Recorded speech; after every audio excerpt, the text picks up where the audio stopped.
how to turn off Hotspot 2.0 on Samsung Galaxy phone. So if you have any of the Samsung Galaxy mobile that support Hotspot 2.0, then this video is going to walk you through how you can easily disable it. So if you don't know this, you found this offer informative, please don't forget to like and then subscribe.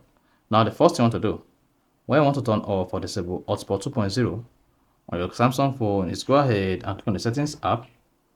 Now once you open the Samsung settings, scroll down and click on connections. Now in the connection page, locate Wi-Fi and click on it. There you go. So if your Samsung phone is connected to Wi-Fi, then choose the Wi-Fi connected to, just like this.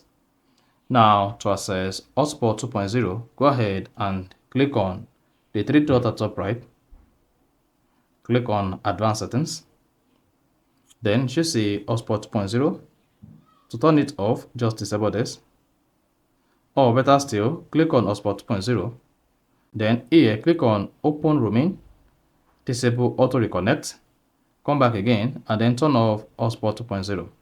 Then you're good to go. So that is basically how to disable or turn off Hotspot 2.0 on Samsung Galaxy phone. So if you found this offer informative, please don't forget to like and then subscribe.